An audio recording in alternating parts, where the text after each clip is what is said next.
Student, today we will finish first chapter of chemistry part, that is the chemical reaction and equation. Okay, that is the last topic of this chapter. Okay, effect of oxidation in our daily life. Okay, so oxidation, as you know, the reaction of any substance with oxygen, this is called oxidation. Okay, so mainly two chemical point of view से to मतलब main events हैं, ठीक है, mainly two events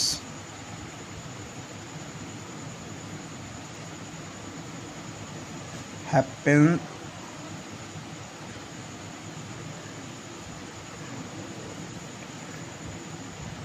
in our daily life due to oxidation of useful things. First है student corrosion.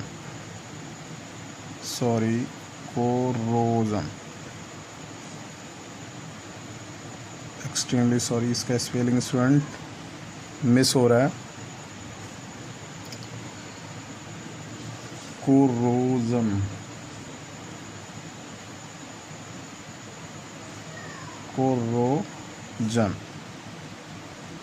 of metals. Okay student, second one is rancidity. Okay, तो student दोनों events को हम देखते हैं. कोरोजन क्या होता है स्टूडेंट? ओके, तो फर्स्ट थिंग हम लिखते हैं corrosion of metals. Okay student, corrosion of metals क्या देखो, this is oxidation of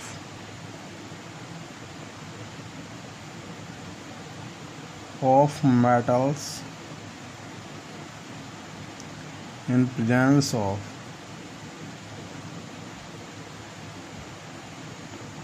moist.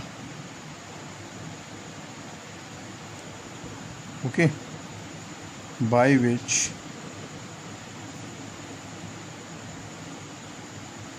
the gradual decay, mass and strength of matter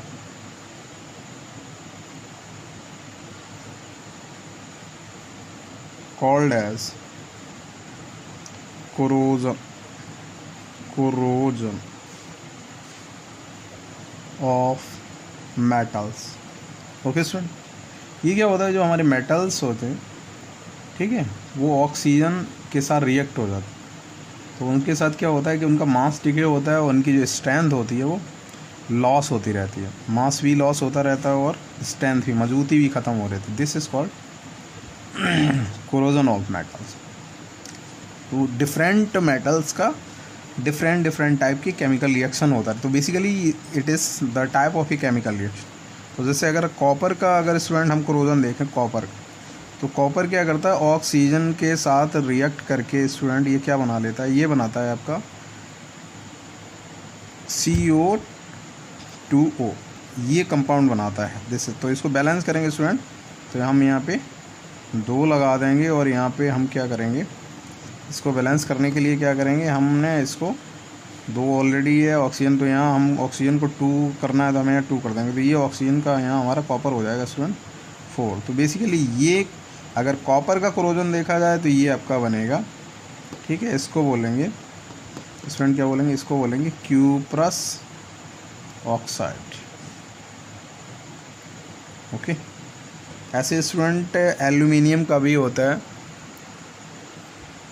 aluminium का भी स्टूडेंट ऐसे ही होता है. तो एल्यूमिनियम क्या क्या होता है कि एल्यूमिनियम बेसिकली डायरेक्ट मॉइस्ट और ऑक्सीजन से रिएक्ट करता है, तो इसका रिएक्शन हम वाटर के साथ दिखा देते हैं। जो जनरल इसका कोरोजन का रिएक्शन है, केमिकल रिएक्शन मैं वही बना रहा हूँ। ओके स्टूडेंट, तो ये हमारा बनता है aluminium oxide Al2O3। Okay, balance करने के लिए इसको स्टूडेंट यहाँ 2 करेंगे। अब ऑक्सीजन हमारा हो गया 3 और यहाँ पे हमारा क्या निकल जाता है, हमारे यहाँ हाइड्रोजन गैस रिलीज हो जाती है। ओके स्टूडेंट, तो इसको बैलेंस करने के लिए देखो पहले मेटल को बैलेंस करना था, तो मेटल को बैलेंस कर दिया। उसके बाद हाइड्रोजन 2 है तो ठीक, ऑक्सीजन स्टूडेंट 3 है, तो हम क्या करते हैं यहाँ पे हमने 3 ऑक्सीजन किया, 3 जैसे ऑक्सीजन करेंगे 6 हाइड्रोजन हो गया, 3 हमने ये कर दिया। ओके, दिस इज़ द, इसको बोलेंगे aluminium oxide, aluminium oxide. This is the corrosion of, ये क्या है, कोरोजन ऑफ कॉपर, और यहाँ पे क्या है, कोरोजन ऑफ। अब स्टूडेंट कोरोजन ऑफ आयरन देखते हैं। कोरोजन ऑफ आयरन क्या होता है स्टूडेंट, आयरन रिएक्ट करता है ऑक्सीजन से student in presence of moist. ठीक है, तो मॉइस्ट को हम नमी है, वेपर है, तो उसको हम वाटर के मॉलिक्यूल से ही शो करेंगे। ओके, तो स्टूडेंट क्या होता है कि यहाँ पे, और ये बनाता है, यहाँ पे हमारा बनाएगा क्या, ये बनाएगा, ये वाटर के हमने X मॉलिक्यूल यहाँ पे शो कर दिया, तो ये बनता है Fe2O3, और स्टूडेंट क्या होगा, ये बनता है आई थिंक XS2O। ओके, तो इसको बैलेंस करने के लिए स्टूडेंट क्या करते हैं, यहाँ पे ऑक्सीजन का नंबर यहाँ कितना हो गया, 4 हो गया, और हाइड्रोजन हमारे 2 ही रहे। तो अगर मैंने यहाँ पे हाइड्रोजन, ऑक्सीजन हमारा 4 है, तो यहाँ पे ऑक्सीजन हम स्टूडेंट क्या करेंगे, हम यहाँ पे 2 कर देंगे। ओके, अगर हम 2 कर देंगे यहाँ, तो पहले स्टूडेंट थोड़ा गलत कर रहे हैं, पहले मेटल को बैलेंस कर रहे हैं, मेटल यहाँ 2 करेंगे। अगर मेटल हमने 2 किया तो मेटल तो हमारा बैलेंस हो गया, बट अब हमारा ऑक्सीजन अभी डिस्टर्ब, हाइड्रोजन ठीक है, ऑक्सीजन डिस्टर्ब। ऑक्सीजन यहाँ पे स्टूडेंट कितना है, 2, और यहाँ पे कितना है, 1। ओके स्टूडेंट, तो ये हमारा यहाँ पे है 3, यहाँ पे ऑक्सीजन हमारा कितना है, 4 है। ओके, हम क्या करते हैं, 4 है, यहाँ पे 3 है, तो हम क्या करते हैं, इसको मैंने यहाँ पे इसको यहाँ 2 किया, तो अब हमारा ऑक्सीजन यहाँ 4 हो गया। ठीक है, जैसे हम यहाँ 2 लगा देंगे 4 हो जाएगा। 4 अगर हो गया तो हाइड्रोजन भी स्टूडेंट कितना हो गया, 4 हो गया, तो हाइड्रोजन को बैलेंस करने के हमने यहाँ 2 कर दिया। अब स्टूडेंट ऑक्सीजन हमारा कितना हो गया, ऑक्सीजन हमारा हो गया 2, ये और ये 3, 5 हो गया, डिस्टर्ब हो गया फिर से। तो हम इसको बैलेंस करने के लिए क्या करेंगे, 5 तो हमारा यहाँ से होगा नहीं, अगर हम यहाँ 2 मल्टीप्लाई कर देंगे तो ये हो जाएगा 6। ओके स्टूडेंट, तो अगर हमने यहाँ 2 से मल्टीप्लाई किया तो ये हो जाएगा यहाँ पे 6। ओके, तो अब थोड़ा हमारा यहाँ मैटर फंस रहा है, तो हम क्या करते हैं, अगर यहाँ पे स्टूडेंट ये 3 है, तो 2, 5, 3, 6 या हमें अब ऑक्सीजन बैलेंस करनी है स्टूडेंट। अगर हम यहाँ सपोज करो, देखो 1 से तो हमारा बैलेंस होना, हमने यहाँ 2 अगर करें, 2 करेंगे तो ये 4 हो जाएगा, ये 4 हो जाएगा, और 2 6 हो जाएगा। तो यहाँ पे हमारा कितना है, 5 ही है, 2 से बैलेंस नहीं हो रहा है। ओके स्टूडेंट, तो हम इसको 3 करते हैं। अगर हम यहाँ 3 करेंगे स्टूडेंट, तो ऑक्सीजन हमारा कितना हो गया, ऑक्सीजन हमारा 8 हो गया स्टूडेंट। ओके, और अगर आप अब देख पा रहे हो ऑक्सीजन 8 हो गया, तो यहाँ ऑक्सीजन कितना है स्टूडेंट, 3 है, और यहाँ पे ऑक्सीजन कितना है, 2 है, 5 है। हम क्या करते हैं स्टूडेंट, अगर हमने इसको 2 से मल्टीप्लाई कर दें पूरे, तो ये कितना हो जाएगा, 2 2 जा 6 हो जाएगा। ठीक है, और स्टूडेंट 6 हो जाएगा, और ये हमारा हो जाएगा जाके स्टूडेंट्स, ये हमारा इक्वेशन क्या बनेगा जाके हमारा। ओके, तो स्टूडेंट एक्चुअली हम थोड़ा गलत लिख रहे हैं। अगर हम यहाँ पे 2 6 हो रहा, और 6 और 2, अगर हम यहाँ 2 से मल्टीप्लाई इसको ना करें, तो आई थिंक अब हमारा ये ठीक हो जाए, तो ये 4 हो जाएगा यहाँ पे। ठीक है, अब ये 6 और ये 2 जा 8 हो जाए, और ये 4 हो जाए, तो यहाँ स्टूडेंट क्या करेंगे, यहाँ तो हमारा 2 रहेगा, बट यहाँ पे 2 नहीं रहेगा, तो ये हम इसको कैसे करेंगे, इसको हम करेंगे Fe2O3 और ये रहेगा XS2। ये स्टूडेंट बैलेंस करने के लिए बैलेंस यहाँ 2 लगाएंगे तो यहाँ भी हमारा यह कितना हो जाएगा, ये हमारा हो जाएगा स्टूडेंट 4। तो दिस इज़ द बैलेंस, और इसी को बोलते हैं स्टूडेंट क्या होता है, रस्टिंग ऑफ आयरन। इसको बोलते हैं रस्टिंग ऑफ आयरन। ओके, तो ये होता है आयरन का रस्ट, ब्राउन कलर का होता है, रेड ब्राउन कलर का होता है स्टूडेंट, रेड ब्राउन कलर का, जबकि आयरन हमारा क्या होता है, ब्लैकिश कलर का होता है, ब्लैकिश कलर। ठीक है, तो रस्टिंग ऑफ आयरन की स्टूडेंट डेफिनेशन पूछे तो सिंपल आप कोरोजन वाली डेफिनेशन देंगे, बट ये है कि वहाँ आप आयरन को मेंशन कर देंगे। तो ये आप क्या बोलेंगे, the oxidation of iron metal in presence of moist by which it gradual decay in mass, और मतलब आयरन के रेस्पेक्ट में इसी डेफिनेशन को बोल देना है। ठीक है, तो दिस इज़, ये हमारा आयरन और सॉरी कोरोजन कंप्लीट हो गया। अब इसको प्रिवेंशन मेथड स्टूडेंट इसकी क्या है, prevention method of prevention method of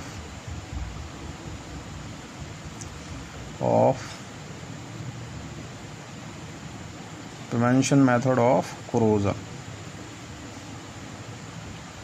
okay student, तो कैसे प्रिवेंशन कैसे करते हैं, तो फर्स्ट तो आप क्या करें, मेटल के ऊपर किसी भी टाइप की कोई लेयर या कोटिंग कर दें। तो इसका फर्स्ट मेथड है इलेक्ट्रोप्लेटिंग, इलेक्ट्रोप्लेटिंग ऑफ मेटल।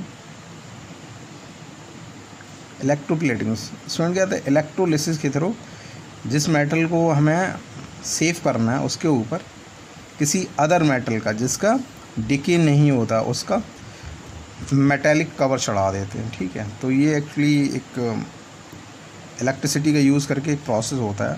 ठीक है, इलेक्ट्रोलिसिस के थ्रू ही किया जाता है, तो इसको इलेक्ट्रोप्लेटिंग ऑफ मेटल बोलते हैं। ओके स्टूडेंट, सेकंड इसमें स्टूडेंट क्या हो जाएगा,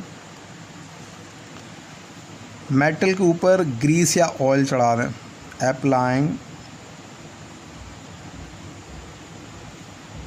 ग्रीस और ऑयल लेयर, ऑयल या ग्रीस का लेयर बना देते हैं। ठीक है, जैसे स्टूडेंट आपने देखा होगा कि जो वर्न ऑयल होता है जो आपकी गाड़ियों वगैरह से निकलता है, ये आयरन वगैरह के ऊपर कवर कर दिया जाता है। ठीक है, तो आपने देखा होगा मोस्टली गांव वगैरह में करते हैं, तो वार्निश वगैरह को नहीं, वो उसके ऊपर काला काला सा वही पेंट टाइप कवर कर देते हैं। ठीक है, थर्ड इसमें होता है गैल्वेनाइजिंग कर देते हैं स्टूडेंट। इसमें गैल्वेनाइजिंग क्या होता है, इलेक्ट्रोप्लेटिंग में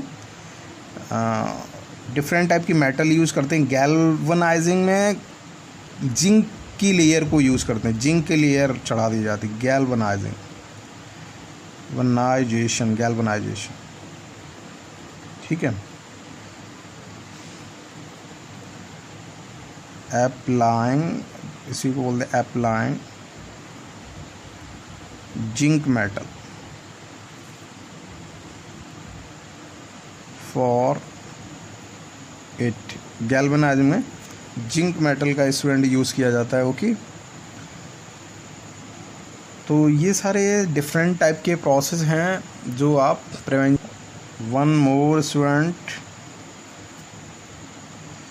मेक, और क्या करते हैं जिसको रेजिस्टेंस करना, make the alloy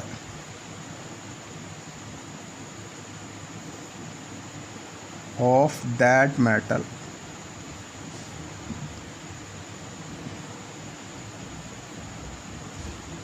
by using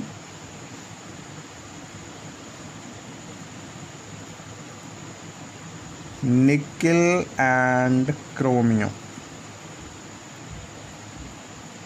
okay सुन, तो ये सारे प्रोसेस हैं जिनसे हम एक्चुअली यही प्रोसेस, और भी प्रोसेस हैं बट अभी जो मेरे दिमाग में आ रहे हैं वो मैंने आपको बता दिए। ठीक है, बाकी आप एनसीईआरटी वगैरह से देख लेना, एक आध कोई छूट रहा होगा। नेक्स्ट है student rain acidity.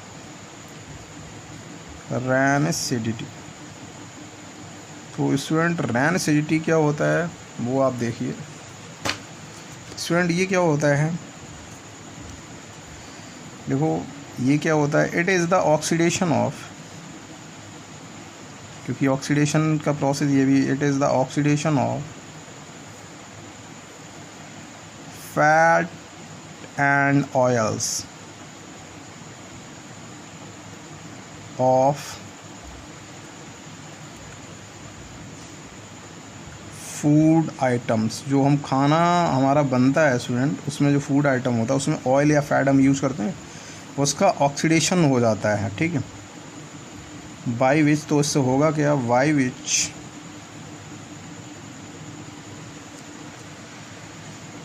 The food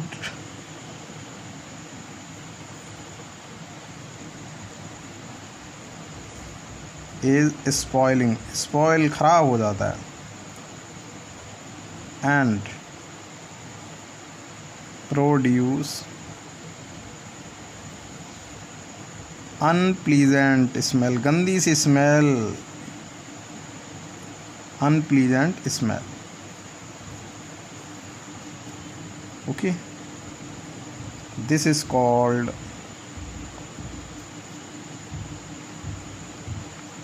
rain acidity.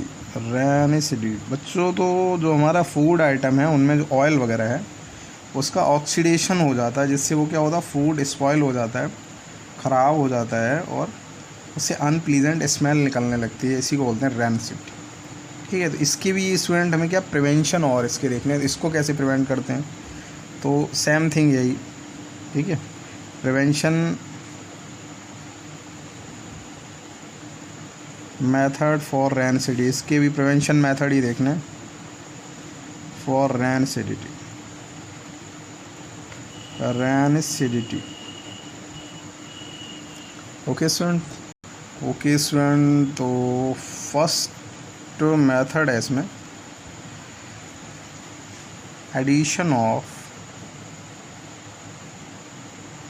Of antioxidant. Antioxidant को फूड आइटम्स में मिला सकते हैं स्टूडेंट, ठीक है।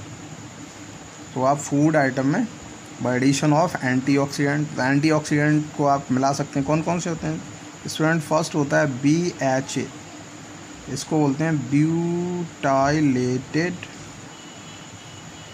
Hydroxy anisole.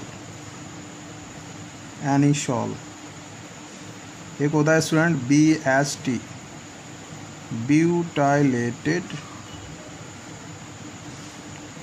Hydroxy toluene.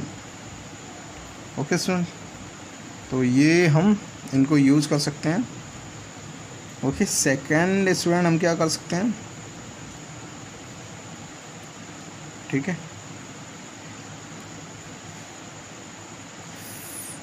Filling of nitrogen gas in food packets after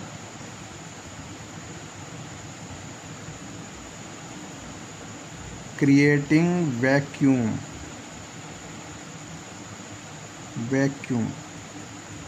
student, पहले हमें क्या करना था, हम नाइट्रोजन गैस को भर सकते हैं फूड आइटम के जो पैकेट होते हैं, बट उससे पहले हमें क्या करना होगा, वैक्यूम क्रिएट करना होगा। तो इससे होगा क्या कि नाइट्रोजन गैस है स्टूडेंट इनर्ट गैस, ओके। तो इनर्ट गैस है स्टूडेंट, तो होगा क्या कि ये ऑक्सीडेशन नहीं करती है फूड आइटम्स का, तो उससे हमारा क्या होगा, फूड आइटम्स ज़्यादा समय तक सही बना रहेगा। ओके, थर्ड स्टूडेंट हम क्या कर सकते हैं, by using more amount of salts and sugar।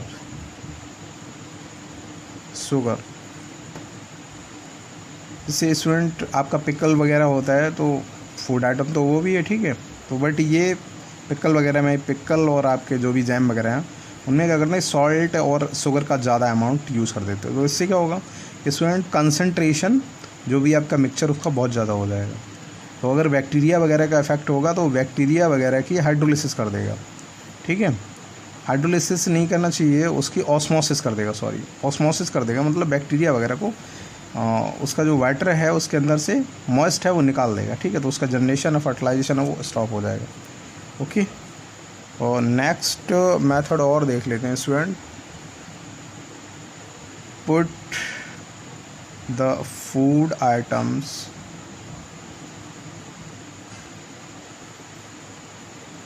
In deep freezer, deep freezer, ठीक है स्टूडेंट।